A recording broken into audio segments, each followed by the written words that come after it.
বন্ধুরা, আজকে আবার আমি একটা নতুন রেসিপি নিয়ে চলে এসেছি। আজকে বানাবো হচ্ছে আমি সাবুর পায়েস।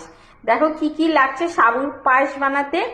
হাফ চামচের মতন ঘি, দুটো এলাচ নিয়েছি, একটু কাজু কিশমিশ নিয়েছি, সাবু নিয়েছি 1 কাপ, আর পরিমাণ মতন দুধ আর চিনি নিয়েছি।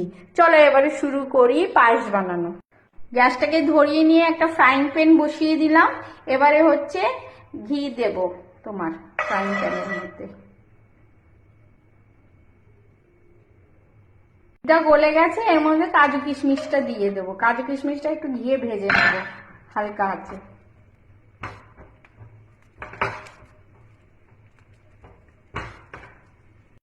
কাজু কিশমিশটা তুলে নিয়েছি। এবারে ওই ফ্রাইং প্যানে ঘি আছে, ওর মধ্যে আমি সাবুটা দিয়ে দেবো।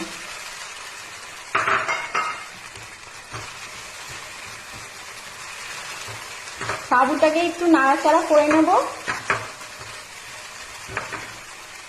সাবুটাকে একটু ঘিয়ের মধ্যে নাড়াচাড়া করে নিয়েছি। এবারে এর মধ্যে দুধ দিয়ে দেবো, আমি পরিমাণ মতন দুধ দিয়ে দেবো।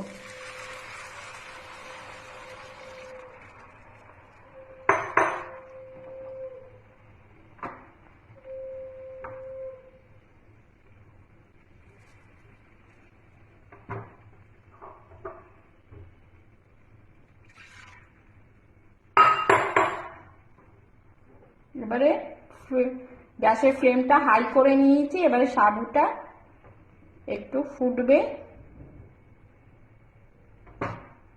ফুটে গেছে। এবারে এর মধ্যে দিয়ে দিচ্ছি দুটো এলাচ ফাটিয়ে, কাজু কিশমিশটা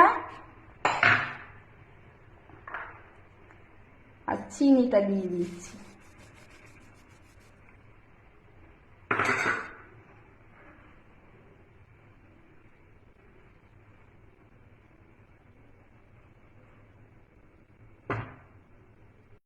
দেখো মোটামুটি ঘন হয়ে গেছে।